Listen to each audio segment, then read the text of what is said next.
Okay, we're going to take a look at some suspension components. These are different components that I've saved when I repaired vehicles with worn out parts. This one is actually interesting. These are actually all tie rod ends. They're part of your steering system. So this is what they call an outer tie rod end. It would connect from your steering linkage and move back and forth this way, and it would cause your wheel to move in and out this way. So it connects onto your steering knuckle. These have a ball and socket kind of joint inside here. This is an example of what it looks like when it gets really bad. This actually is supposed to be inside here. And a lot of the different tie rod ends will have sometimes a grease fitting. If you look at this component here, that thing's sticking out of the top. If you have something like that sticking out of your steering component or your suspension component, that's actually a grease fitting. And you can put a grease gun on there. We'll show you how that works. And when you pump grease inside this, it fills the joint up in this area right here, down inside this hole. And it causes the ball and socket, this is the part of the steering of the tie rod end that actually moves or swivels around. And what the grease does inside here is it keeps that from wearing out. They also have, as you can see on here, there's like a little rubber boot that keeps the grease in the joint. And when you actually grease these, if it has a grease fitting, it'll actually cause the boot to swell up, because it'll actually fill this boot up with grease as you're greasing the front end. You're supposed to grease the front end of the car or truck every time you do an oil change. But a lot of guys, because they're rushing to get the oil change done as fast as possible, sometimes they skip that step. So you can see this has a grease fitting on the bottom. If you pump grease in there, it's supposed to fill up this chamber, keep this from wearing out. Now this one wore out so bad that it fell out. And if that happens while you're driving, that means your wheel on one side will just go wherever it wants. So I had a car once that I was working at a shop, and the guy drove his car in, and while he was pulling it into the shop, this tie rod end fell out and his wheel just went completely to one side. And I asked him, "Where did you just come from?" And he said, "I just came off the highway." And I said, "Well, if that fell out while you were on the highway, doing like 70 miles an hour, that would have been really bad." All right, so these are all tie rod ends that have been replaced because they're worn out. We can show you how to test them if you want to see if there's any play in the joint. I have a good video on that. These here are ball joints. They have the similar thing. Sometimes they have a grease fitting like this one does. This is a ball joint. This actually holds your steering knuckle to your control arm and allows it to pivot up and down, turn side to side. And it's the same kind of setup. It has a ball and socket joint inside there. And this has to be greased. Now, what I've noticed is when you buy a new replacement ball joint, there's usually one on the bottom and one on the top. So this would be like a lower ball joint, and then the one on the top is called an upper ball joint.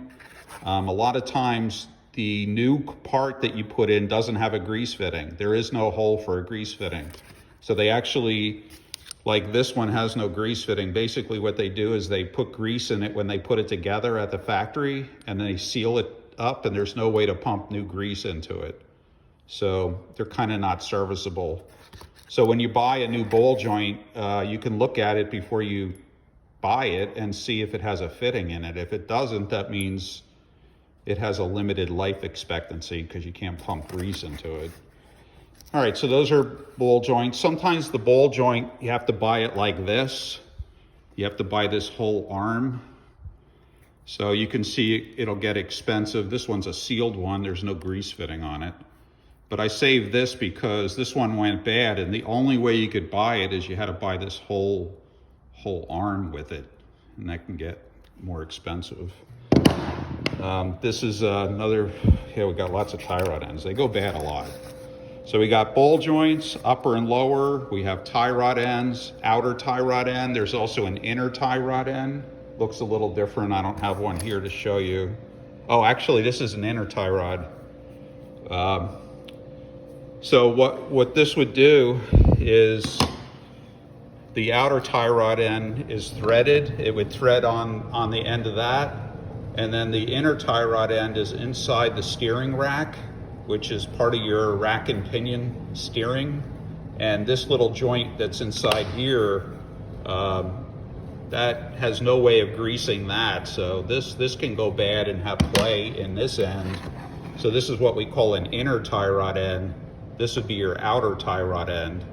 Now the reason these are threaded is because when you do an alignment, you're going to set something called the toe. The toe is the front of the wheel either toed out or toed in compared to the other side. So think of your feet, next to each other. If you turn your 2 feet inward, that's called toe in. And if you turn your feet outward, that's called toe out. Most cars are set with 0 toe. So you need to adjust the length of this to change the position of your toe by either making it longer or shorter. So we're going to show you how to do that on the alignment machine. So if you replace this part, you're going to probably have to do a wheel alignment because you're not going to know exactly where the old one was on here. They tell you to count the threads as you loosen it and try to thread it back on in about the same place. You can mark here where the thread was. There's usually a lock nut on here that when you get this where it has to be, you tighten the lock nut up against your tie rod end so it can't move. So you can kind of get it close, but it's critical that that adjustment is exactly where it's supposed to be. It will wear out your tires if you don't have it in the right place. These are different other suspension components. This, I believe, went to a sway bar, which kind of it's sway bar link. They go bad a lot too. They have bushings and sockets on. Here's some coil springs. If your vehicle is sagging, let's say you measure from the fender down on one side of the vehicle and from the fender wheel well down to the floor on the other side, and it's off by more than a ½ an inch. So let's say you measure 30 inches on one side and 31 inches on the other side. That would indicate that maybe your spring is either broken or it's sagging. And what I mean by broken, this is spring steel. This is very brittle steel. So if you go over a really hard bump, you could actually break this spring and it'll collapse a whole section of it. And then one side of the vehicle will be lower than the other side. And they recommend that you always replace these in pairs. So if you're gonna do the left side, you need to do the right side, because if you put a new spring in on one side and the other spring is 10 years old or 5 years old, it might be weaker or sagging a little more than the new one because the new one's brand new, and the car might not sit even. So they recommend that you replace these in pairs. Even though the one side might still be good, it's not going to be as stiff as the new one that you put in. They come in different sizes. You can see this one here. This might be out of the rear. Sometimes they're tapered differently. It depends on you. Want to make sure you get the right spring. This person actually put lowering springs in their vehicle. So they took all the springs out and they put new springs in that were shorter, which made the whole car sit 2 inches lower than what it was from the factory. So that was a pretty cool project. These are different tools. These are tools to get the tie rods ends out and ball joints. These are manually operated with a hammer. I think you saw it in the other video that we showed you. So it kind of wedges in between where this goes in. This is tapered, so it'll wedge in there. When you hit it in there, it'll separate the two. Typically it'll destroy the boot as you're doing that. So it's really, you're gonna put a new ball joint in or tie rod in. And they come in different sizes too, depending on what you're trying to do. This is a manually operated spring compressor. This would be the way you could install this around your springs. So you actually put this hook it on one end, you hook the other end on the other end, and then you tighten that threaded part, and you actually start squeezing the spring as you tighten it. And what you have to do is put 3 of them on, stagger them around the outside of the spring.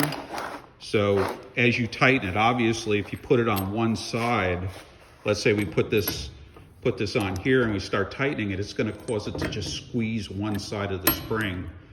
You need to squeeze it evenly.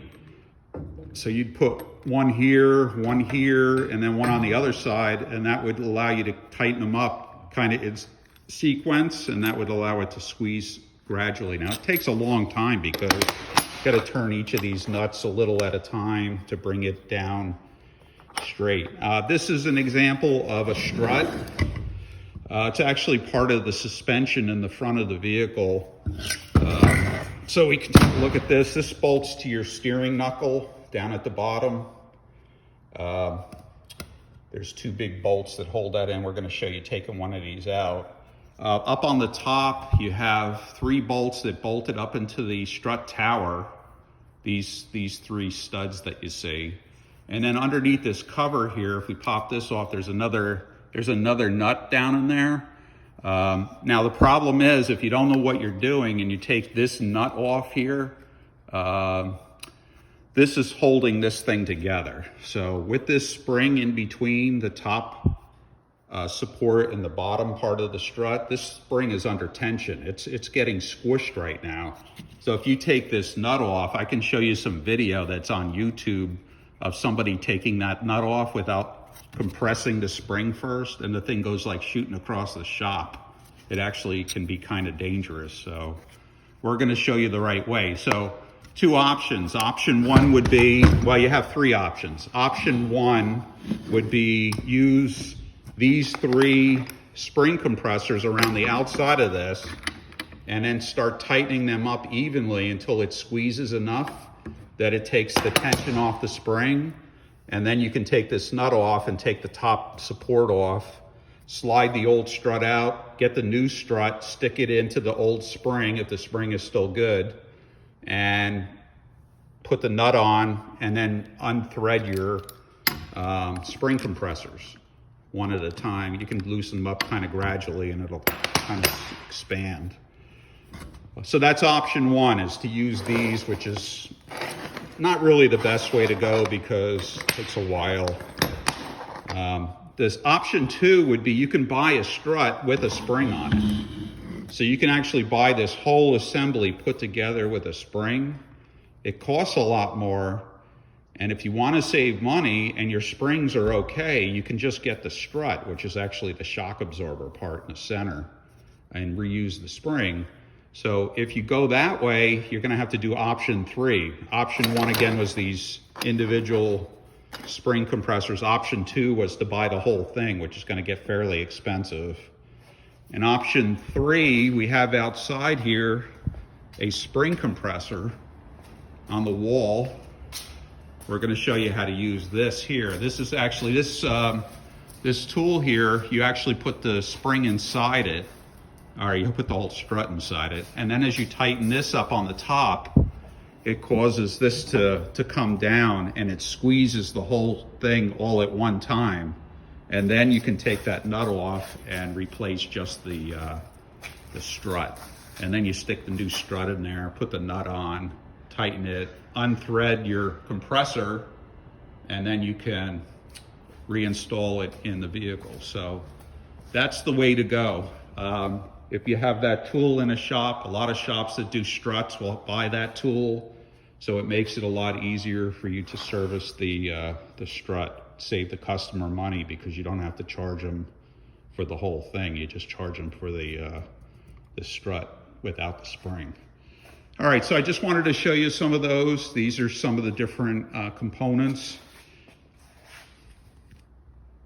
And you would have to replace these before you do a wheel alignment, because if any of these are loose and you adjust something like toe or camber or caster, which we're going to talk about more, that will cause the setting to change because there's looseness. So you'll set it up perfect on the machine, but then when you drive it, it's gonna move. So everything has to be tight.